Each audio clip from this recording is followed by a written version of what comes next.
Hello, I'm Pastor Stilva and welcome to the Cross Connection. In the last video, we saw that Christian faith often feels strange in the modern world, and that this strangeness is not a failure, but something Jesus himself promised when he said that he would be a sign that is opposed.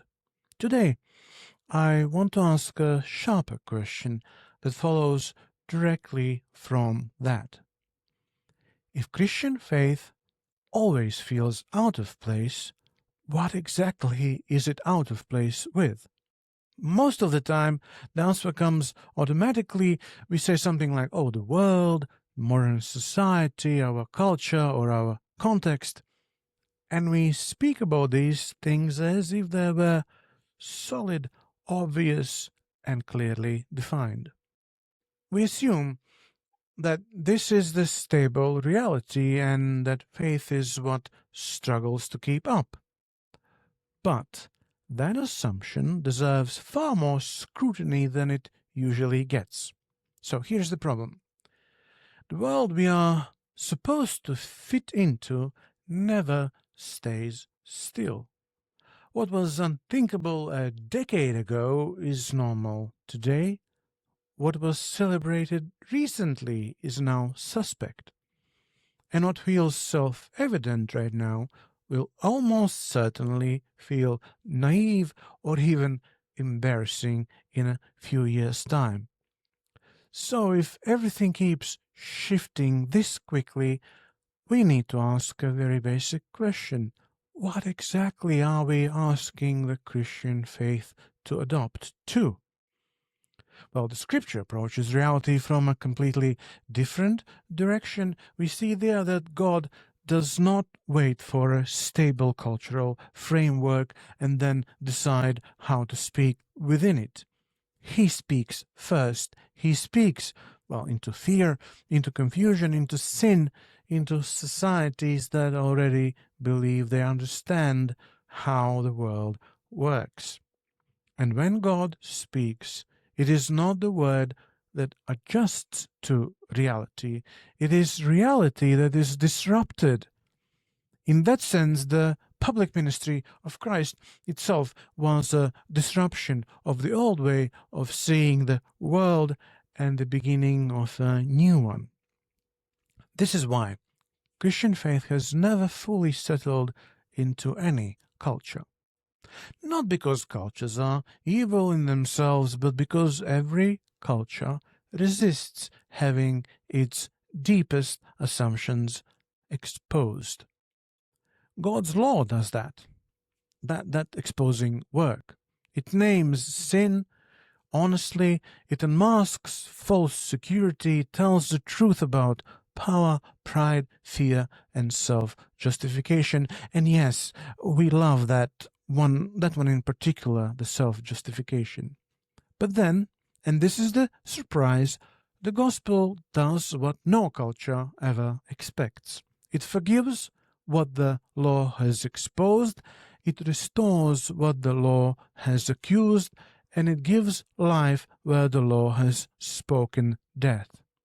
That is why the Christian message feels uncomfortable and also comforting at the same time.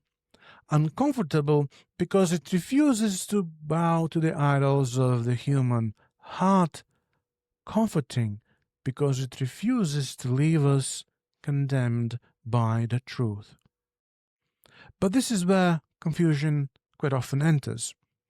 Instead of allowing this tension to remain, we are increasingly told that faith itself must change, soften, or reshape itself in order to survive. And that brings us to the idea that now quietly governs much of modern Christian theology, the idea of context. We speak as if context were a solid foundation, like something we can clearly identify and then build theology upon. We assume it is neutral, stable, and obvious. But what if it is not? What if the very thing we treat as firm ground is actually unstable, contested, and constantly reconstructed. During my academic research, one thing struck me again and again: how confidently we appeal to context and how seldom we stop to ask what it actually is. Can it be even clearly defined? Who defines it? And why does it so often end up determining what may or may not be preached, believed, or confessed? Once we slow down and ask those questions, the issue is no longer just about communication style or cultural sensitivity. It becomes a theological question. If context keeps changing and theology is required to change along with it, then what exactly remains constant? And where, in that process, does Scripture still function as norm rather than as raw material shaped by the preference and decision of a particular theologian or, let's say, theological school? So, I want to pause here, not to give you an answer, but to leave you with a question worth sitting with. If the gospel consistently feels out of place, maybe the problem is not that it has failed to adopt. Maybe the problem is that it does not come from the same place as the world it addresses.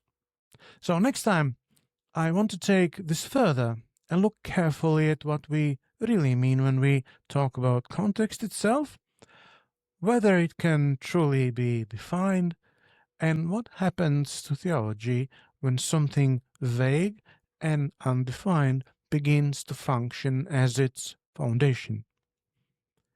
If this question has already begun to unsettle you, that is not a bad sign. It may simply mean that we are finally asking the right questions, and if you want to continue that conversation, you're very welcome to subscribe and join me here at Cross Connection. Until next time, the gospel will probably continue to feel strange, and that may be exactly the point. See you next time.